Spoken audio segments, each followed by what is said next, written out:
Hi, this is Noma Dimitri, and I'm at the southernmost point of continental Europe, a little bit more south of these waters here, which are the waters of the Mediterranean, in fact the waters of southern Greece.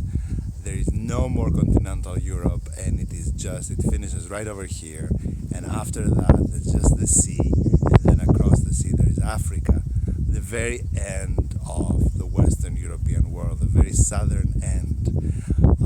These places have been inhabited continuously for over 4,000 years, I would say. And there's something I would like you to understand when you see a place like this. So here we are, and we have this fantastic coast rising up to cliffs, and it's an endless amounts of bays and small islands and nice places to park your boat. What is your biggest problem if you're here, let's say in the Middle Ages, let's say in the 15th century, 16th century? You know what your biggest problem is?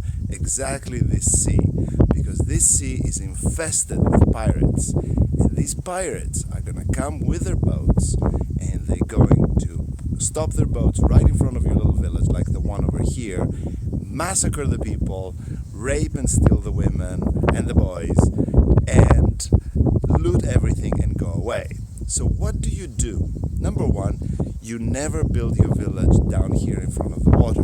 So when you visit these kind of places, you will notice that all the villages that are next to the water in front of these lovely beaches are completely new, and they're mostly touristy villages with hotels for tourists and people that enjoy the beach. Because those days you didn't enjoy the beach. Beach is where death came from and danger. So where did you put your villages? You put your villages to where I'm standing. You put them up on the hills. In fact, on the most remote hills you can possibly find, studded with cactus bears that are gonna pinch the butts of those pirates coming up. And you made your villages like this. You created castles with fortifications so you could see as far away as possible, given the technology of the time. So you can see, you would be the first one to see the boats of the pirates coming in, signal the other people in the other villages that are on the other hills, like over here, tell them that they're there, and start to mount some sort of resistance. That's what you would do. You would signal these things with torches of flame, with some kind of code that the other villages would know, and you would all signal each other all along the coast that they're on their way to come, and you would do whatever you can to forestall their arrivals from down there. If you're formidable enough and you're organized enough, you could stop them, and that would be a good thing. So that's what people did. These villages right now, as you can see, these villages up on the mountains, like the one I'm standing up, are kind of often abandoned. And these lovely towers made out of stone with wonderful technology of the time are ruins. So I'm going to walk into one just so that you get to see a little bit of what I'm talking about. Here we are. Here is this. You see how beautiful the stonework is. Dry stonework, okay? There's no cement, there's nothing, there's no nails, there's absolutely nothing here. This is just standing out of fantastic masonry work.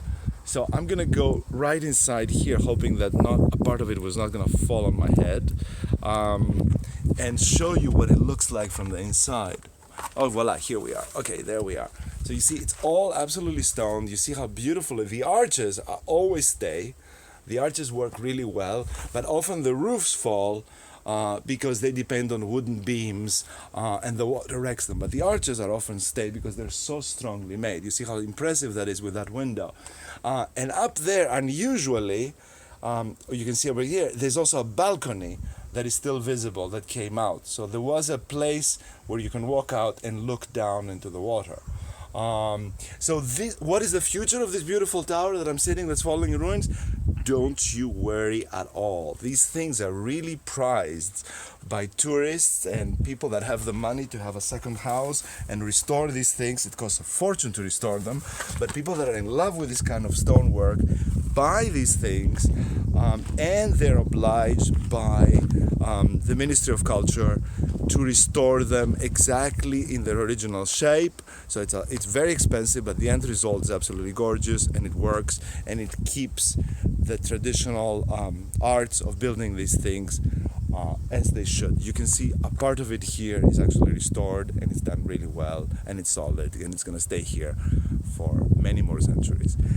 Nomad Dimitris from the southern parts of Europe on a day that's kind of moody, with fog rolling in, but very beautiful, and thankfully no pirates coming from there. Happy trails.